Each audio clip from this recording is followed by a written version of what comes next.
Easy enough. The first part is establishing your midline stability in Samasthiti. Here, have your feet placed not all the way to the front of the mat, but about 30 centimeters from the front. This way, you have space in front of you to do some work on the yoga mat. In Samasthiti, yoga teachers like to cue to lift and spread the toes, then put the toes back down. You want to imagine that you're gripping the yoga mat with your toes. We're going to use more of that toe power coming up. When establishing this midline stability, try to feel this. If you bend your knees, they'll go out, but then try zipping up the inseams of the legs. You'll feel that move all the way to a point at the perineum. In yoga, we refer to this as the mula bandha. So we're locking that root so that you have a good foundation. Now, this will radiate through the glutes, and you'll feel how it really supports your back.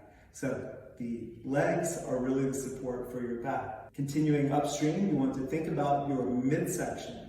That means you're engaging the deepest abdominal muscles, the transversus abdominus. If you were to do a forceful exhale, like a blowing out a candle action, you would feel the contraction of the corset muscle, that transversus abdominus.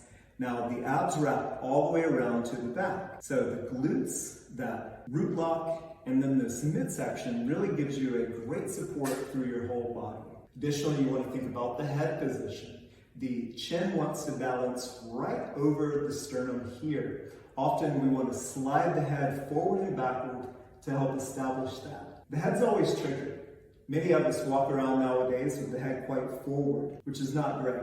So we want to slide it back, but of course there can become a military stance in which the person is quite stiff and rigid. So it's not really that. We're just establishing the natural support through those bra strap muscles. So imagine the head is balancing nicely over the central line of the body. And this is an ongoing practice for you. So the next piece is going to relate to the shoulders. The shoulder external rotation position is going to help you to establish an easy stability through the shoulders. I like to make fun of yoga teachers because you'll often see them prop back quite a bit. This becomes an unnatural position for the shoulders to stay in.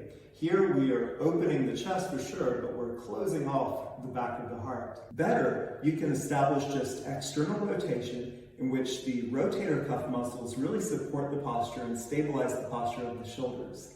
So it looks a little funny like this. So you go ahead and you put the hands down or you press actively into the thigh.